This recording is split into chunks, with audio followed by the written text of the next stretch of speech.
Block 1, week 3, session 1, you are starting with your back squat progression. Just add in 1 rep. Now the sets have come down. You're now doing 3 sets of 5 at the same weight. So hopefully you're getting a little bit of intensity, but the volume's not too high, so you're not going to be too mega sore from this. This is going to be the last week we do at this weight, and then we're going to start following a slightly different progression. Part B is a 3-positioned clean. So you're doing 5 sets of 3. So 5 sets of 3 reps. Each rep you're going to have a different start position. First one of the reps, so deadlift it all the way up to the top. It's going to be a above the knee hang. Second rep is going to be a below the knee hang. And then the final rep is going to be from the floor.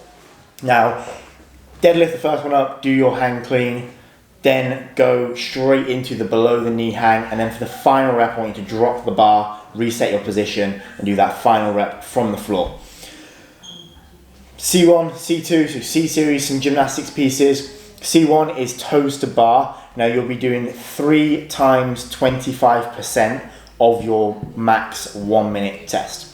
So if you check down the coach's notes, I use the example of someone who hits 20 in their 1 minute test. You would be doing 3 sets of 5 reps. Now hopefully you can keep those unbroken. Now I've put a rest of 15 seconds after each set of 5, and then following the final set of 5 you'll rest 1 minute before going on to C2, which is your strict handstand push-ups, and you're going to be picking the same number that you did from last week's session 2 part B, which was that every 2 minutes. So same number from there, same height if you scale the height, and then repeat that for 4 total sets. That is your session 1. Week 3, session 2, part A, you are starting with 4 sets of 3 high hang power snatches into 3 overhead squats. Now most of you are going to be limited by your overhead squat capability and mobility, so choose your weight dependent on that. You should be choosing one weight and doing all 4 sets at that same weight. High hang power snatch, same as what we did last week, so that bar stays in the hip crease. Do your 3 reps and then go into your 3 overhead squats. Part B, you are building to a heavy set of 3 touch and go push jerks. Now we're going to be doing that from the floor just to get a little bit of extra clean volume in, but the focus is on those push jerks. So doing a set of 3 touch and goes, so that means no pausing with that barbell in your front rack position. So watch that video of me doing those. You can see that I'm not pausing with that barbell in my front rack. I'm going straight into the next rep. I would say for some of you that's going to be a case of practicing that technique and practicing those touch and go reps. So maybe 3 to 5 sets, slowly building in weight, getting comfortable with that, and then start to build. And it shouldn't take more than 5 sets for you to build to that heavy 3 once you're sort of confident with that technique. Part C of the session is some cluster set kipping pull-ups, so very similar to the format of our toes to bar from session 1.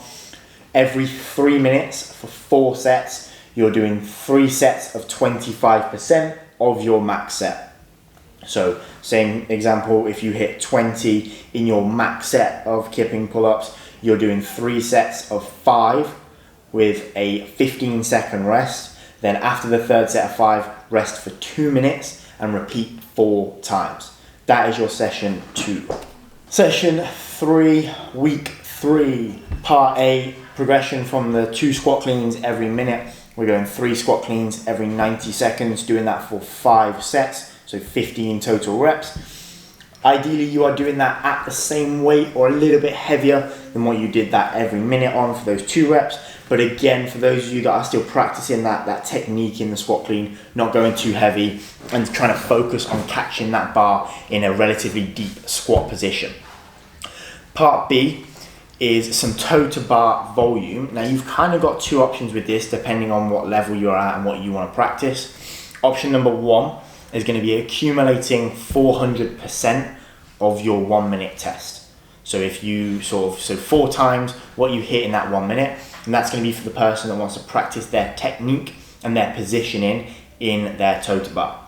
If you are really confident with that and you just want to add some volume, every 30 seconds for 8 minutes, pick a number that you can maintain and keep unbroken and go for that. For me, I would probably do 6 to 7, maybe 7 reps every 30 seconds for that 8 minutes, and I would try and hold that. So maybe adjust based on that. Part C is a 10-minute EMOM.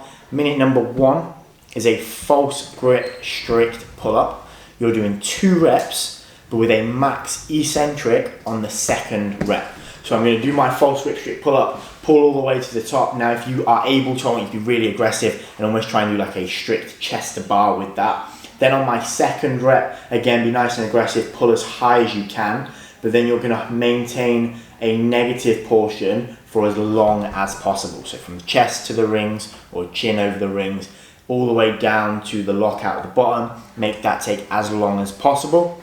Minute number 2, ring dips, 3 to 5 reps. If you are able to easily hold 5 reps body weight, then I want you to add a little bit of weight to you, whether that is with like the strap and the chain, and put some plates on there, or if you're confident with it, maybe using a dumbbell in between your feet. But 3 to 5 reps, making sure we're getting nice and deep in that ring dip, pressing lockout at the top. So that is your 10-minute EMOM. Minute 1, the strict pull-ups on the rings. Minute 2 is your ring dips. Good luck.